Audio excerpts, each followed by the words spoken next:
I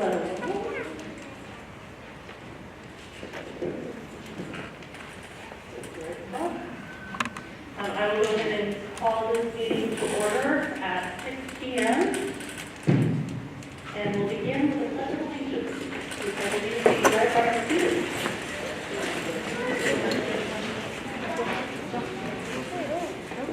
Our student council members are going to lead that, so if you could come up front here to lead that.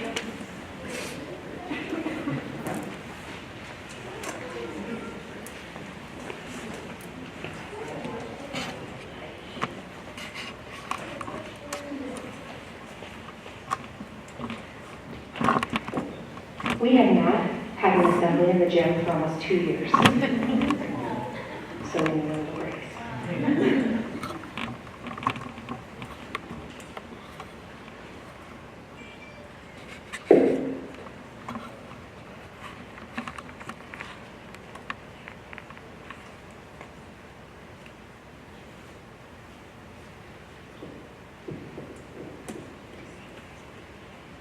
Ready, begin. I pledge allegiance to the flag of the United States of America and to the republic for which it stands, one nation, under God, indivisible, with liberty and justice for all.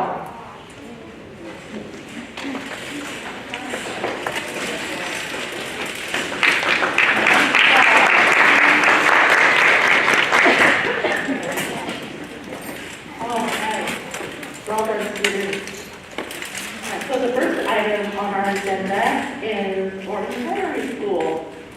So I would like to invite you both back up.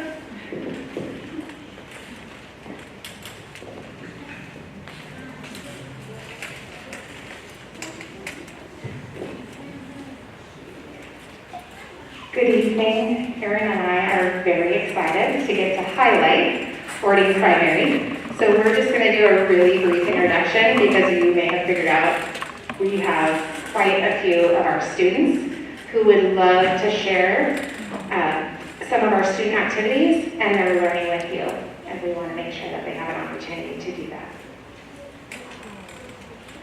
So earlier this year, we had an opportunity as a district to update our vision statement. And so we worked on ensuring that we are continuing to work towards, that's a process, being safe, welcoming, equitable, inclusive, making sure that each child receives rigorous academic and social-emotional instruction, and that students participate in setting and evaluating their individual goals. So you are going to see examples of that tonight, and the culture and community that we are working to continue to build for our Orting Primary Cougars. Another part of our work early in the year was working to create a school improvement plan with 3 very focused goals. And we had an opportunity in an earlier board meeting to get to sit and share those goals with you. But we want to just take a quick moment to review. Goal number 1, using high leverage strategies to develop agency, and really in the form of voice and choice. And you're going to get to hear that student voice tonight. Goal 2 is creating and coordinating systems of support focused on student behavior so that we can lead to academic success. Goal 3, ensuring each student ends the year with those identified grade level specific skills. And you'll also see a class share some of those skills with you. So I would like to have our student council members come up. They would like to share some of the work that they have been doing to build the community and culture in our school. And I want to remind you, we have not had an assembly at our school since March of 2020. We used to have morning assembly every day in this gym. We are looking forward to a day when we will gather, and that will be a norm again. But we are excited to get to be here and share that with you.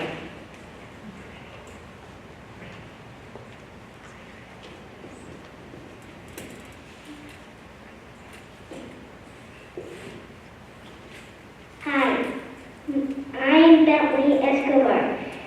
I'm in Miss Grisham's first grade class.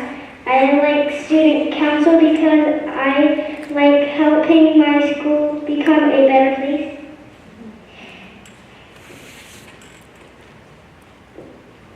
Hi, my name is Lily Conley. I'm a third grader from Miss Rose's class. I like student council because we get to plan events and activities for our school. Hi, I'm Madeline Parks. I'm in Miss Pinkerton's third grade class. We collected food for the Orting food bank for 2 weeks and brought in 1,906 pounds of food. This was over double what we brought in 2020. We helped load and deliver the food. I felt really happy to help the people that can't buy their own food.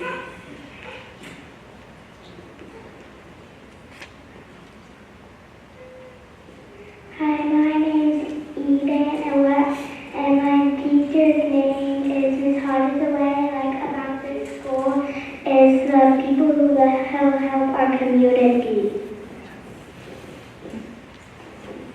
Hi, I'm Lyndon Reed in Miss Cortez's second grade class. We collected warm clothing for a local clothing bank. We brought in over 300 items. We load and deliver the items. I felt really happy to give the clothes to people who really needed it.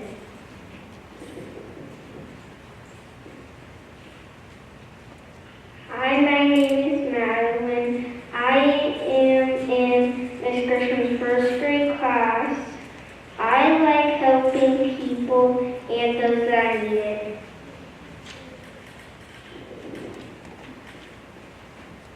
Hi, my name is Marcus McClung. I'm in Mrs. Smith's third grade class. Each month, our school learns about a purposeful people character trait. This year, we have learned about courage, respect, perseverance, gratitude, honesty, and kindness. Learning about these traits help us be successful people. This month, we are focusing on empathy, which is understanding the feelings of others. At the end of each month, students are chosen to receive awards for displaying that trait at school.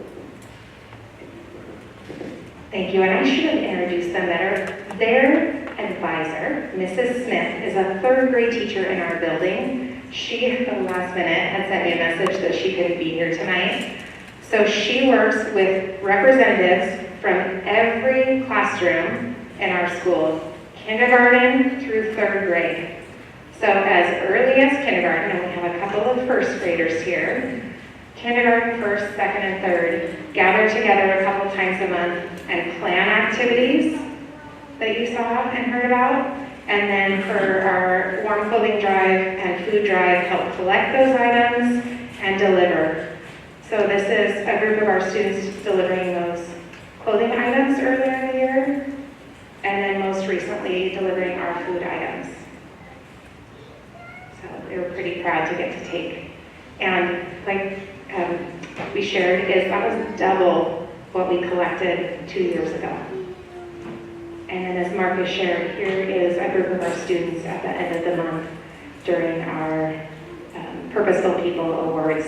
And as I shared, we used to get together in the gym. We have Google Meet, and we live stream into the classroom. So students come to the office to receive their awards. What do you guys do? Where are you guys at during the awards? If you're not getting an award, where do you guys watch from? We watch from our classroom on the smart TV. Or the big screen. So we project into the classrooms. Okay.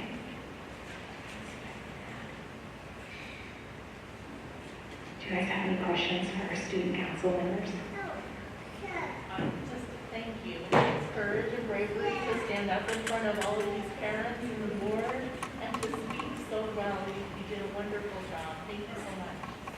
And I want to thank Mrs. Smith because I had to know that not only does she help me start this year, but she started this program. And she has always made sure that all the kids get represented. And she's done an amazing job. And you guys did an amazing job tonight. Great job.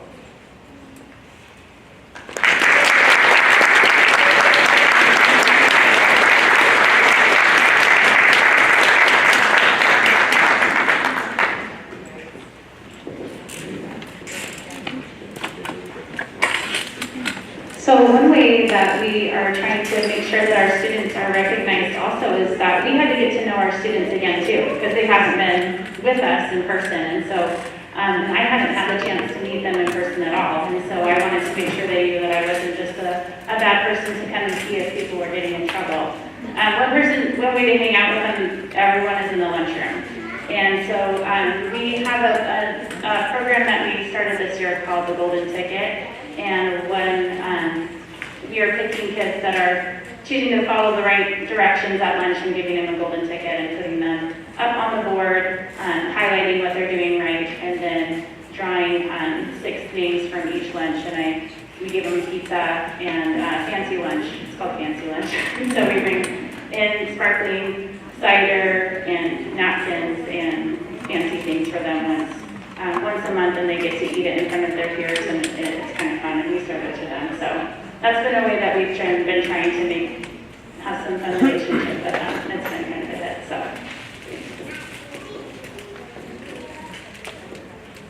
So we're going to highlight each of our 3 goals and just briefly introduce. One of the pieces that we've been working on throughout the year is student voice and choice, building agency.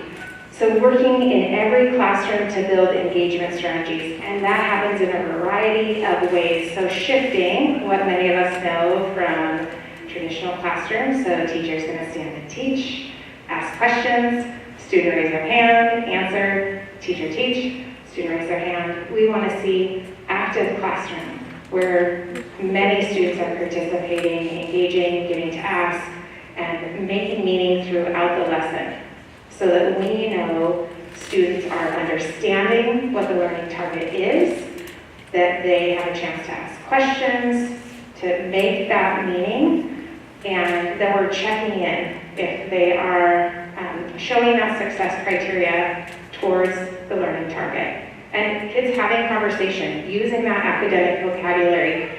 So we would love to demonstrate quite a few of these, and we get to practice at the staff meeting. Staff will plan. But we think the best way to show you that in action is to have our kids come forward. So can we have Miss Almy's first graders come on up?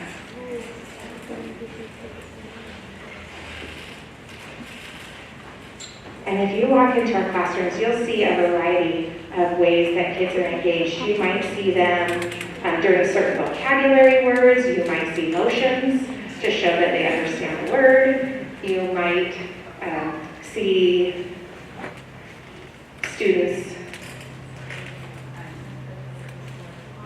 I was just thinking about, you might see students call and response. You'll see very active classrooms.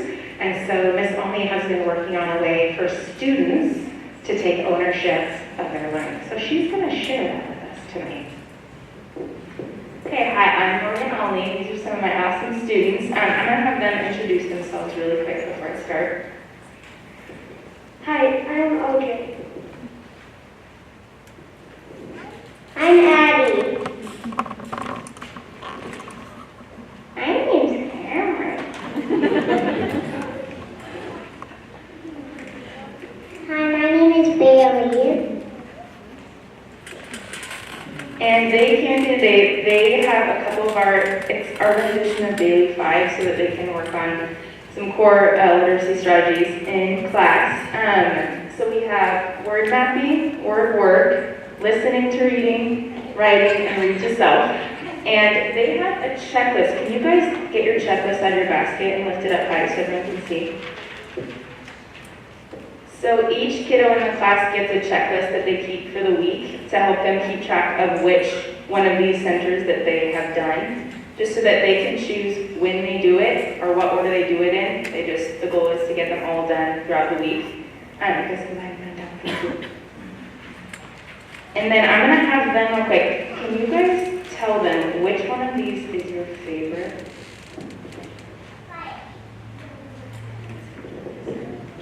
My favorite is writing because there is a shape or picture and you can finish it however you want.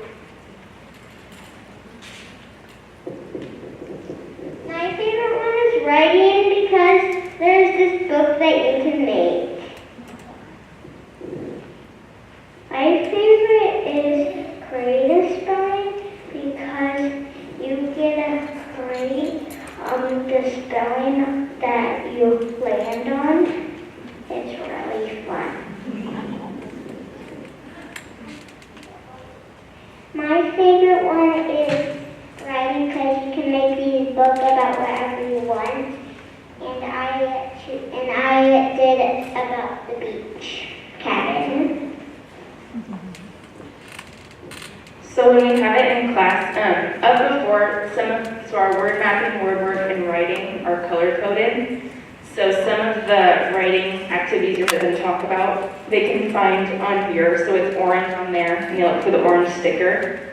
And then in these drawers down here, they're kind of hard to see, it has the word mapping and the word work, so they can go choose. They know, okay, if I need to do word work, yep, there it is, thanks, RJ. I can look for the one with the green sticker, and I know that that's the one I'm going to check off. So they actually brought some of these with them today to show you guys how they use them. And then they also all have questions if you would like to ask them some questions about what they brought.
that eats breakfast at like 2 a.m.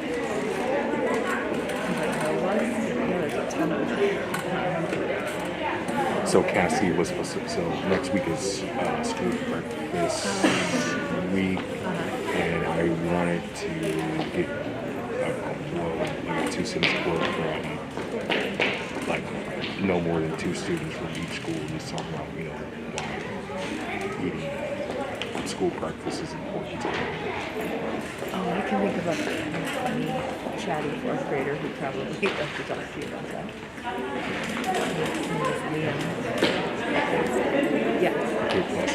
Yeah, we have like 150 kids having breakfast every day. Okay, thank you, first graders, for showing us your daily file.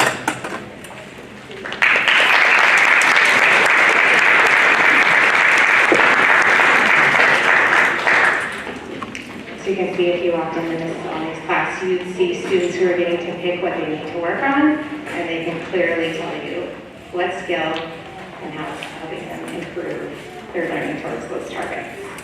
We're going to have Mrs. Womel come up, and we're going to highlight goal number 2. I'm really excited that Ms. Womel has agreed to help me with this, and she looks 100% committed up here with me. So goal 2 in our systems of support.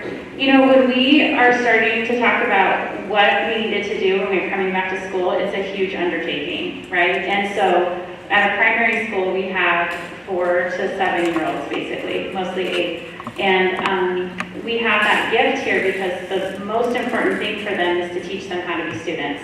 And that's been the most important part of our job this year. And academics, like we told our teachers from the beginning, has kind of been secondary, because they need to learn how to be at school first. And so this goal 2, even though it's second, it's really been our primary goal.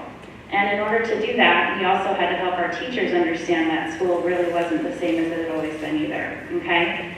And so we really committed as a staff to the big 3, which we know research-wise is how we get really solid behavior from kiddos. And it's having a really solid environment, having really good command of behavior in the classroom, and then also really knowing how to motivate kids.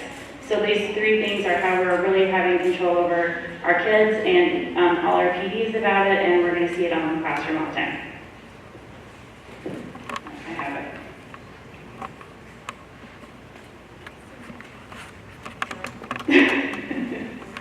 Yep, okay. So we obviously couldn't tackle all of these things in every single component, but what we did promise to do to each other is to tackle one thing in each area, and we're going to do it really well. And we want to see this one thing in every classroom every time we come in, and we're going to talk about that one thing each time we conference. And so in the area of behavior management, these things we really wanted to nail down were expectations, procedures, and routines. And we're just going to talk about it all the time. And so it's been fun because in some ways, along with reviewing schedules all the time, because kids, I don't know if you know this or not, they really like routines. And if you mess with them, they really will tell you how they don't like it. It's been fun to see that even when teachers think they're not doing some things, there's so many examples of this in every classroom all the time. And so one opportunity that we had to kind of capture this was we went through our school and saw all of these things are happening already, right? And Ms. Womel, I kind of was just going to have you talk about why do you think it's important and how are expectations and routines important in your class? I think the expectations and routines are very important for students. They have to know what is expected every day for every activity. Each morning, I post a daily schedule like this, and it's the thing that they look for right when they come through the door. They want to know what they're doing and what their day looks like. So I will take 3 to 4 minutes each morning and review their daily schedule. And then I will allow them time to ask questions to address any like curiosities or wonderings. And that's kind of how we keep those like worries or anxieties throughout the day down, because they know what's expected through the day.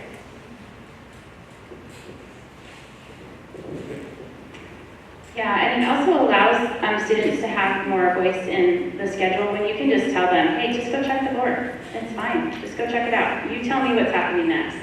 It helps them a lot. So another thing that we wanted to really make sure we had in check was motivation. And this is the difference between having individual motivation and group motivation. We wanted both, right? That's really good to have in place in classroom. Reinforcement systems that all students can access, okay? And so it's not group punishment, but it's group motivation, the difference. And then we wanted to make sure that there was a hierarchy available, which basically means big prizes, like our big menu items, and then small ones too. And so just kind of learning about what that might mean and look like in your classroom is really good. And then you'll notice the bottom one as a super important emphasis is that homeschool communication. So I don't know if you want to talk about some reward systems in your class? I use several different strategies for rewards. I have a gym jar in the class, and it's a gym that they get, if they receive compliments from anybody in our school or from me, we put a gem in the jar, and once that jar is full, the students will brainstorm a list of all the rewards they want, and then we put our heads down and we vote, and then we eliminate through the process of elimination, and then the one that's left is the one they are going to have. I also use, it's simple, I use the word free choice at the top of the board. They get 20 minutes on Friday, depending on how many letters are left, and that's the time where they get to choose the activities that they want to do for that 20 minutes. And then one individual reward system that I use is behavior bucks.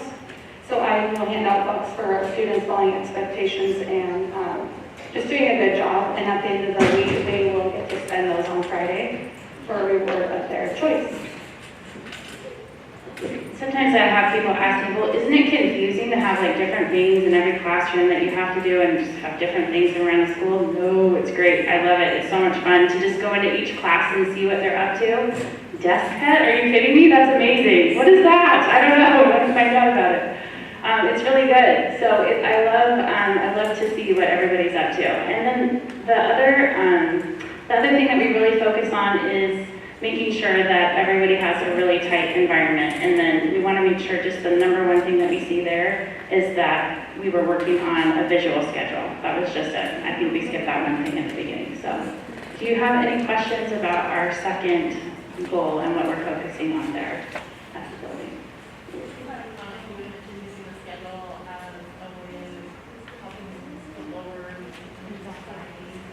I know something that was definitely on my mind for the school year, so many kids coming to school for the first time.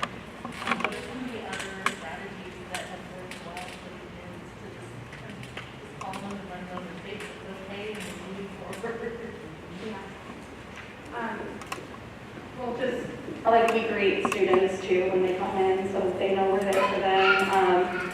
I always make sure I take time, like with a student, if I'm feeling the emotions from a student or if I feel like they need me, I'll take time to, talk to them, make sure they're okay and just reassure them. Also, my classroom environment and a lot of our classroom environments are very heavy on relationships. So they feel safe and they know that it's okay to come talk with us. We've also put a heavy emphasis on teaching self-regulation strategies, right? And so if we have kids that are able to use those strategies, there's an area set aside for them to utilize them. If they need help with it, they know that they can do that in the classroom as well as outside with an adult or most ideally with a peer. But usually the emphasis on involving these one important things in each area well is ideally supposed to knock all the anxiety down just intensely so that we can really focus on the kids that are doing exactly what you said. If they're really experiencing anxiety, then we can dedicate our resources to those kids that are needing it. So does that help answer your question? Okay. Anything else? Okay, great.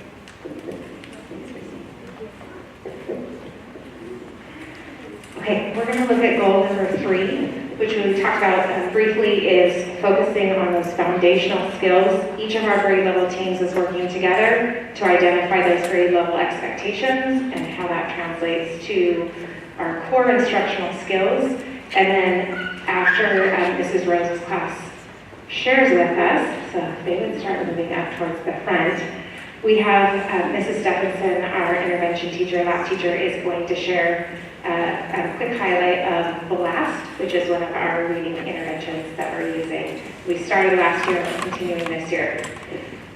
So we're identifying those foundational skills, making sure that every teacher, every grade level, we are consistent with what those expectations are, that students know those expectations. So you see a student on the floor is working on some word work. The second picture here is actually a group of students. We had a power outage.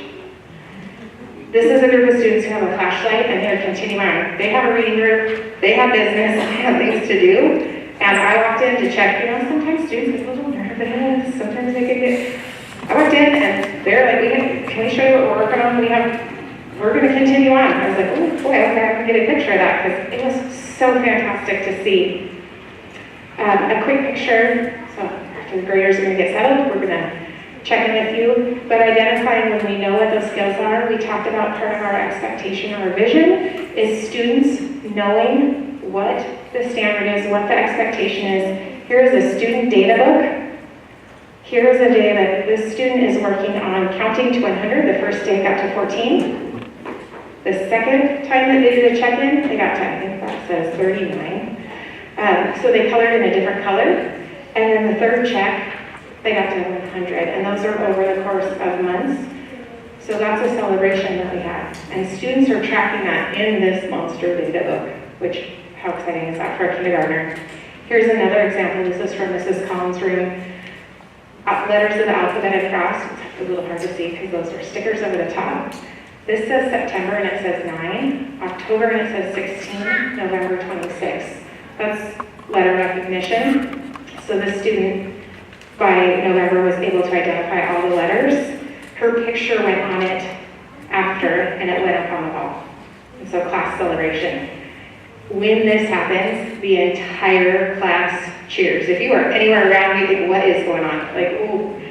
You walk in and they're celebrating. They're cheering for each other. They're excited. And so you walk in and you see pictures of kids and celebrations, and they know why their picture's on the wall, and helping each other practice. And a lot of the partner activities are focused on letter identification around that time, or number identification, so that they can help each other meet their goal. As we work on those really specific letter names, sound goals, that translates into reading. We want kids to love reading, to understand content. We walked into Mrs. Rose's class a couple weeks ago, and they were working with an amazing resource, and they were so intense, they didn't even realize there was guests in the room. So I asked them to come share what they were working on with us. So I'm gonna hand it over to Mrs. Rose.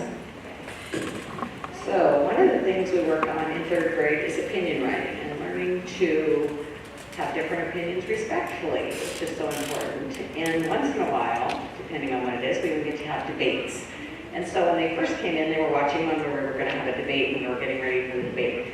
This one we're doing this week, I'm happy to say we're not going to debate, and you'll see why, because we all are on one side of this opinion. And I said, well, we'll see, and then they all decided that we're all on the same side. It's not really worth having a debate. But they wrote some great opinion pieces, and that's what we're going to talk about. So, I am Mrs. Rose, third grade. These are 3 of my rosebuds for my class. And they're going to walk you through how we do opinion writing, and they're getting experts at it, and they're very excited to share. I'm Nora, and we are speaking Do Manners Matter. Do manners matter. And what do you class about? Do manners matter? Yes, they do a lot. Okay, so what part are you doing that? So I'm talking about when we start it, we do an opening sentence about what we think. We introduce what we think.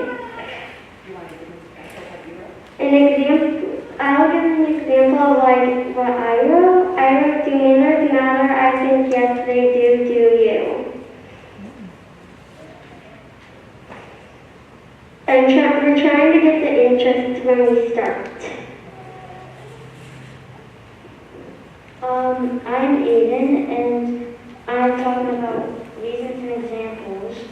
And we need to give text evidence, and we need to show what we can get from the magazine. And one reason is they tell us how to treat each other and act when we're together. According to experts, manners show others that respect and care about them. My name is Carlson, and I'm going to be talking about inclusion, which is an end at an opinion writing. An example of mine is, these are my reasons why I think manners matter. Do you have any questions? Stories that were related to this in your magazine? Yes, it is a debate called Do Manners Matter? So is it political? Or the magazine?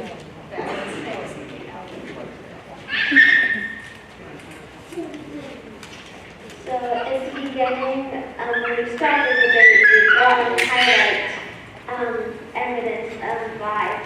For this one, manners matter and manners don't matter. An example would be, studies have shown that kids with good manners have more success as adults and get better grades in school. And some reasons why manners don't matter are they say that manners make it take longer to get things done. When we play through things, we find out that we might do them wrong or make a mistake.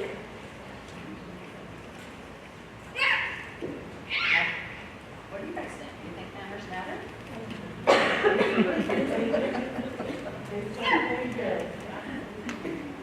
Do you have other kids check your work, or do you check your own work?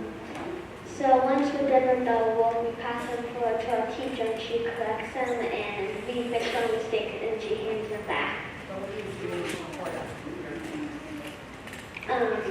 We like to share our opinions and see if others will give any feedback to us about our story. And that's the important thing about giving feedback. When you're giving feedback, you should always be kind and respectful about it. Kind of like the good manners. You guys want to add anything about your feedback? We do peer feedback, we do it kind and really nice because we might be telling someone and we don't want to hurt their feelings about being mean about like something they did wrong, and we want to be nice to them and say, hey, what you need to do to improve it. We just hear feedback so that we don't have to do it with the teacher, and it helps us learn how to catch our mistakes better. The reason we don't do it like meanly and rudely is because if they do it rudely, they'll think that you're being mean about it and you're telling their story is super bad and wrong. And yeah, that's just what I want to say. Yes.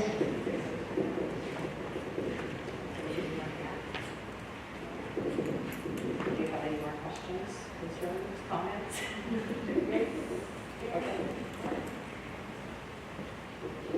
Okay, do you guys want to take 1 second and show your storyworks and your work? And then we'll have you guys head back to your seat. Thank you, Mrs. Rose's group. Thank you, Mrs. Rose.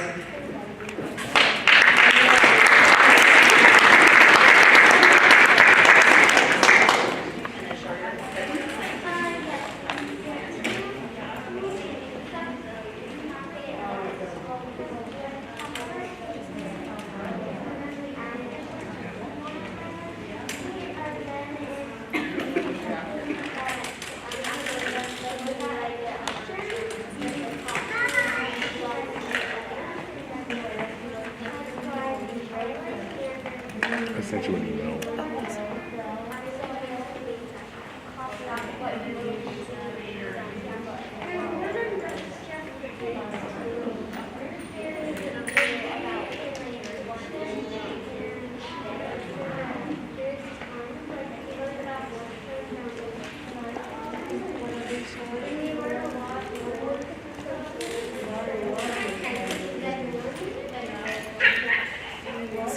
Have a good evening. I remember this one.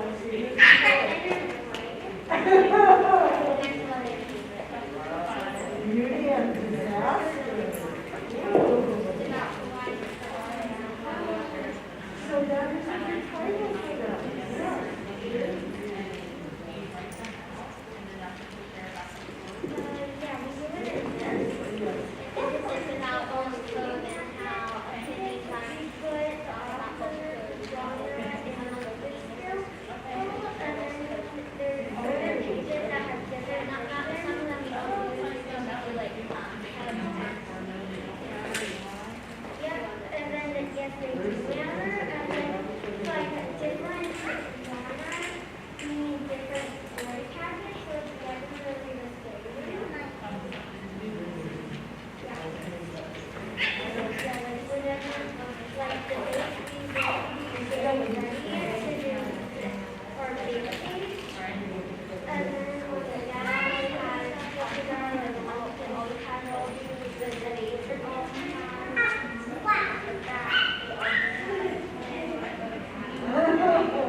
It is amazing to walk into their classroom as they are reading, working on nonfiction, fiction. You see those magazines are rich. They have, there's plays, it covers everything. So the last piece that we want to share is just a really quick look at intervention for those foundational skills. We want to share, you may hear about BLAST, and you wonder what is that? So we have a little quick, it's about a 45-second video. This is a group of first graders that Mrs. Stephenson, our intervention teacher, is working with the other day. So we want to share this with you. And then she has the boards that are in the video to be able to share what this looks like. So our goal is to be able to practice those course concepts and phonics in class, and then to be able to provide additional time and support in those small groups as needed.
these are our student boards, and every student has one when they're in our intervention.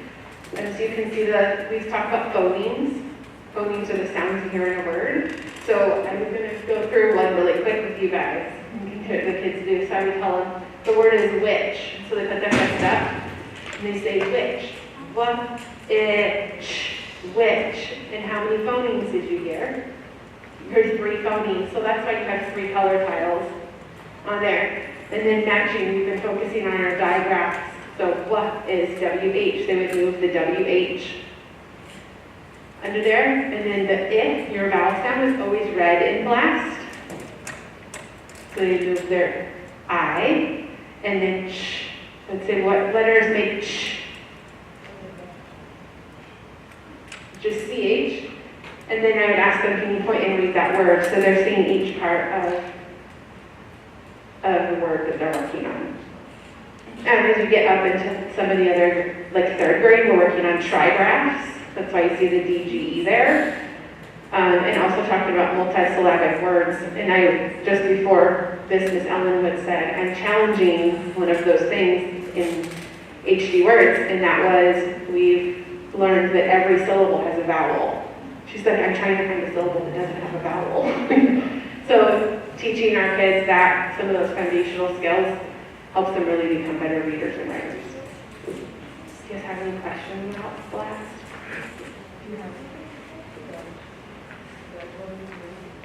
So Y is a tricky one. It's not considered a vowel until later on for our kids.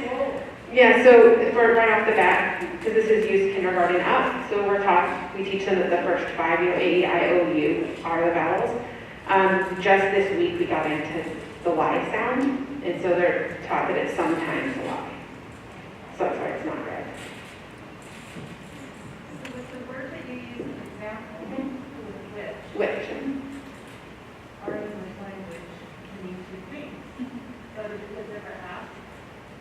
No, honestly, they don't ask. I usually use it in a sentence too, so they hear that, and they know of what we're working on. So they know we've worked last week on WH, and this week on CH or vice versa. So they kind of have those spelling patterns in mind to work on spelling it.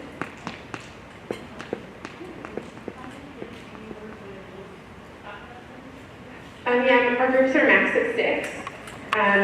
But there's me and 3 paras.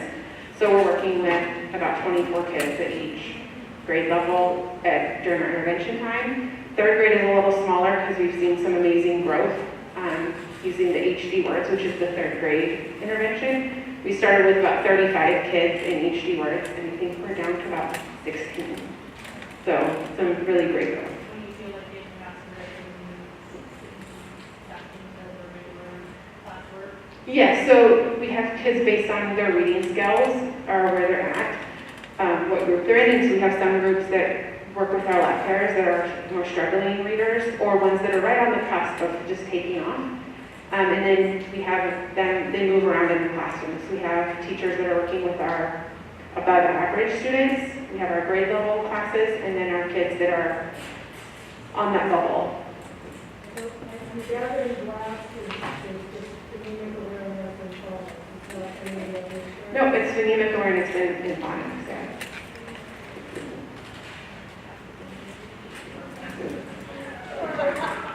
Thank you. We wanted to give you a visual, because when you hear these words, you have no reference. What does that mean? But when you walk in and you see the kids sounding out and then working on that, it's amazing. I've been learning those spelling rules. So when I go out, I learn things and then I ask her later, is that really true? So then, we have a little challenge. We want to wrap up with, this is even a shorter video, so I want to give you a little context. How many of you know the Batman song? Batman. Na na na na na na na na na. So I need you to have that in your head, because at first it doesn't really sound like it. This is a kindergarten class. We are so happy to be back in school. There is so much joy in this building. You walk through and there is laughter and singing, debate. There is so much learning and joy. I walked into a classroom the other day to ask the teacher a question. She was way too busy to talk to me. And the kids are standing up front, and she's handing out bats. And I thought, I need to get a video of this. And I watched it several times, and it just brings joy every time. So I'm going to end our time with you with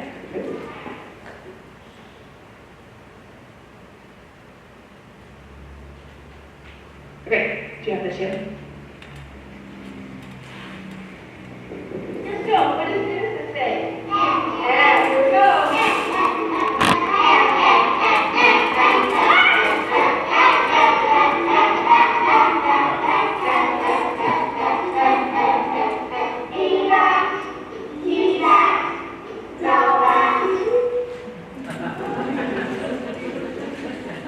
So each of the kids had a bell, and they each had a turn to go around the room to the entire song. The class, I thought, oh, are they going to get tired of this? They were so excited for each other and are working on the vowels. So thank you very much. Do you have any questions for Erin or I, or anything else that we can share with you?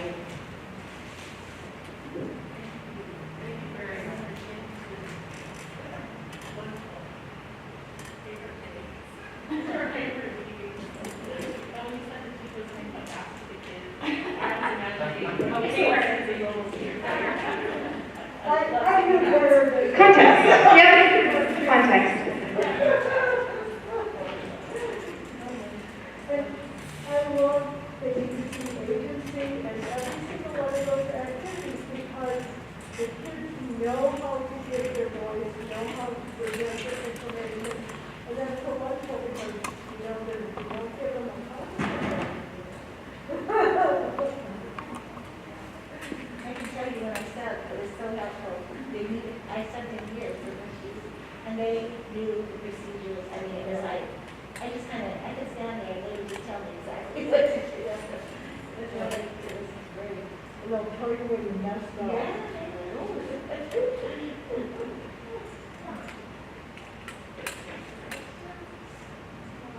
Thank you so much. It was great to be back here. Thank you for allowing us to host and to highlight the work of our students and our staff. I want to say thank you to our OPS Cougars who came back to school after a great day of learning. So I'm going to say if you are here, you're welcome to stay, but I also know we have some really tired Cougars who are ready to go home and either have dinner or get ready for bed because we have another important day of learning tomorrow. So thank you, Cougars, for coming.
The next agenda item is to talk about our facilities.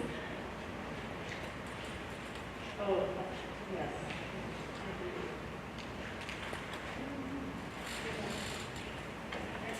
we talk about facilities, I do have a statement that was shared with our community via email, but I'd like to read it to share it with anyone who's listening in on our meeting tonight.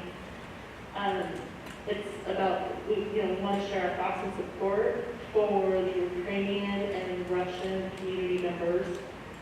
The impact of global conflict are often inconceivable and reach far beyond physical borders. With the situation unfolding in Ukraine, we wanted to let our district families and community know that we stand with them in this time of unrest and crisis. The Orting School District represents students, staff, and families from nations and cultures from across the globe, including Ukraine and Russia. Ukrainian and Russian are the second and third most spoken languages by families and students in our district. We have many families that live within our boundaries, that have extended family and friends living in Ukraine and Russia, and we want them to know that we are thinking of them and that we want to extend our support. We also have families with service members who may be deployed in response to this conflict. Our hearts and thoughts are with those in our school community that are impacted by this conflict. Please reach out to a school counselor or school leader if your student needs additional help or support. So just thank you. And please do reach out.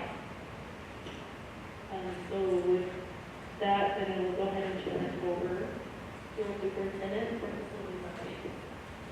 Just a brief update tonight for your board. As you recall, in January, you took action to issue a contract to acquire land within Orting School District's boundary and specifically within the city of Orting.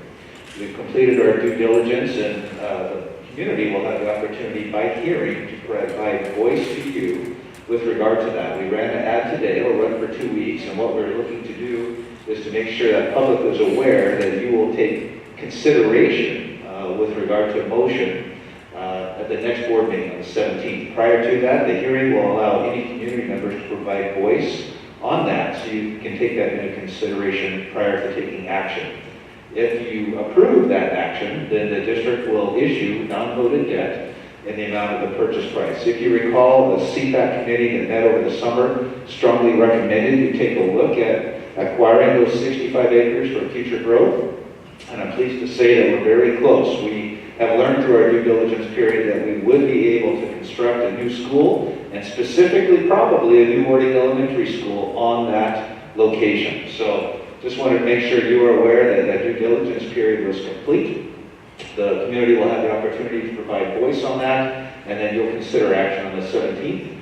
If successful, and if you approve that, then we will issue non-voted debt in the purchase price of $6.303 million, and 2 weeks later, the district will take possession of that property. And shortly thereafter, we'll begin the dreaming and scheming of how we can construct a new elementary school and create beautiful new learning spaces for these amazing children. Excellent. Thank you very much for that update. And we definitely do invite the community to that hearing meeting. We are asking for input, so hopefully we'll get some. All right. So now, board calendar, public records request, summary, review. Any changes or updates to the calendar? And did anyone have any questions or comments regarding the records request? Bonnie, again, thank you for summarizing. That's my only comment on the record.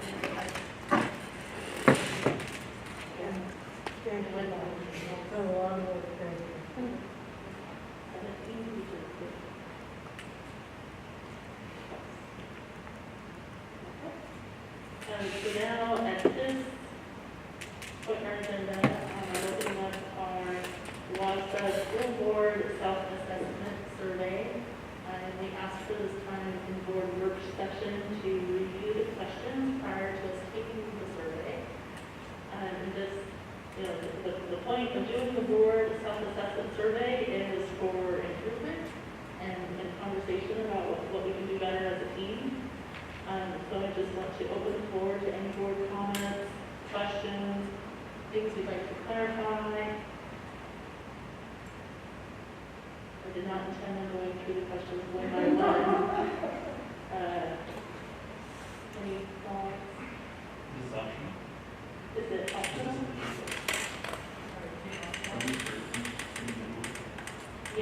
Yes, so this is a preview of the survey that we'll all receive individually, and then we will respond to the questions anonymously.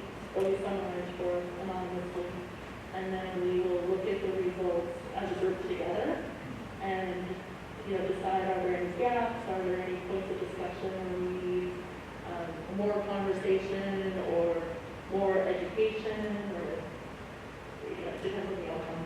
And, in this case, we just off of what's happened in the past, where we think, oh yeah, look, we're all aligned, and we get to the next question, it's like, oh, see, we've got some work to do. I think I would mention that for Rick and Joanne, since you're new and it's the first time you're taking the survey, and you've been on the board just since December, some of these questions that you might not have clear evidence of, I'm just taking this, do we delegate authority to the superintendent to manage district operations and implement policy? Like, there could be questions in here where you're not sure. And so I just answer honestly, candidly, and then we'll talk about it afterwards. I think one of the things that I was saying for myself when I did this the first time was that at least 50% of the questions I didn't even really know what they were asking. So I don't know. I'm probably half of the survey. And the other thing was that the last year that we did this, one of the things we really wanted to do was to get together as a team and discuss it and really work on the things that we agreed could be more frequently, and we didn't get the opportunity to do that. So I'm really looking forward to being able to implement that stage of it as we get back to normalcy. So I would just don't be afraid of the questions that you don't know, or what would be the ones that So this information goes to Yeah, WASDA compiles it for us. So it's an online, it's an online survey that we, answer, and then WASDA returns the results to us. Biggest process. So what's it for? It's a development opportunity for us. It is only used by us, specifically to our board. Yes, we have to, it's meant to prompt conversation because that's how we use it, and in the past that's how we've done it. Melissa said we didn't really get back to it after the last one because of COVID. So yes, I am looking forward to more in-depth conversations after this one. But yeah, WASDA just provides a platform and then provides the results anonymously to us. So we decided the questions. It's a standardized template that other districts also use. Yeah. Good questions.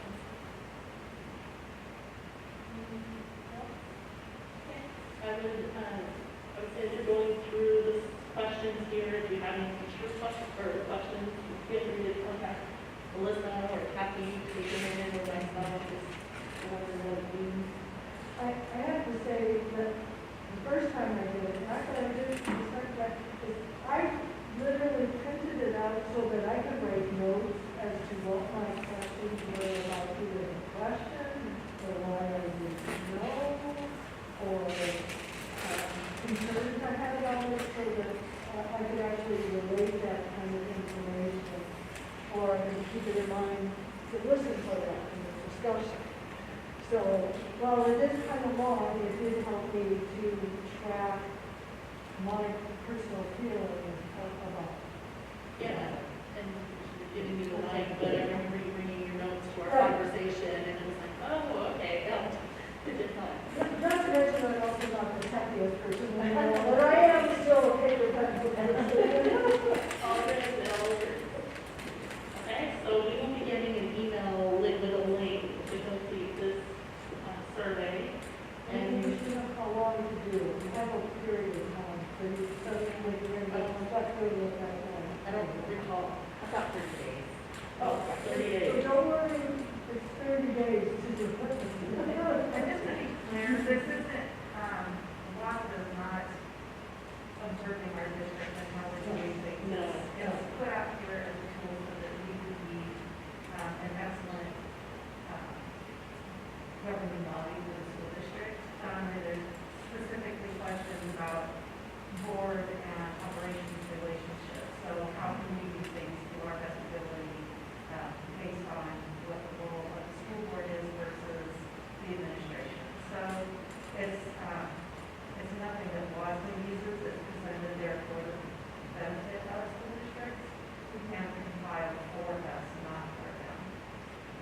it seem like that, that mandated governance training was maybe a result of these surveys perhaps?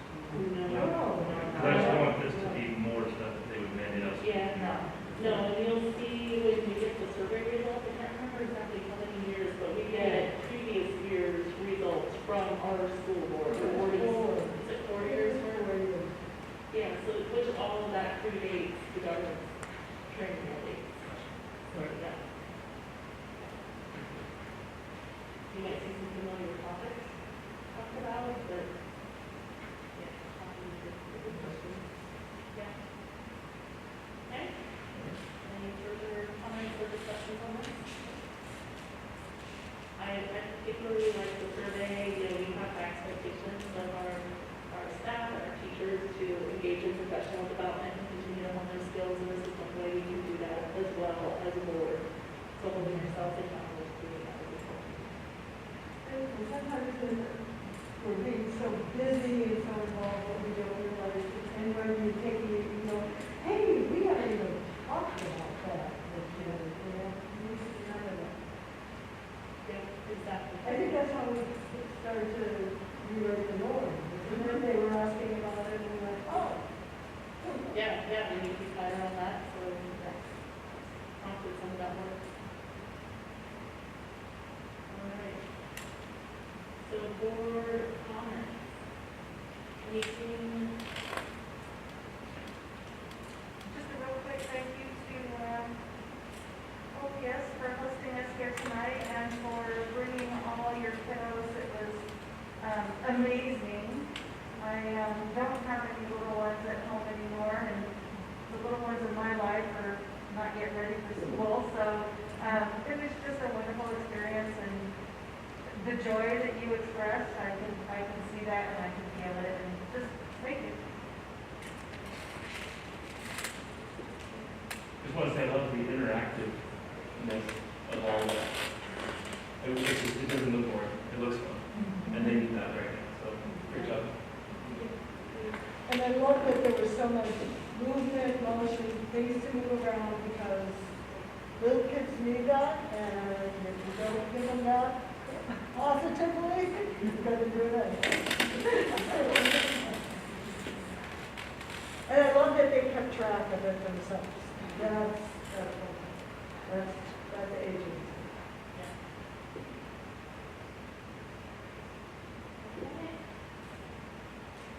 I believe that concludes our meeting tonight. So I will adjourn it at 7:12 p.m. Thank you, everybody. Glad you don't live in the swamp. Never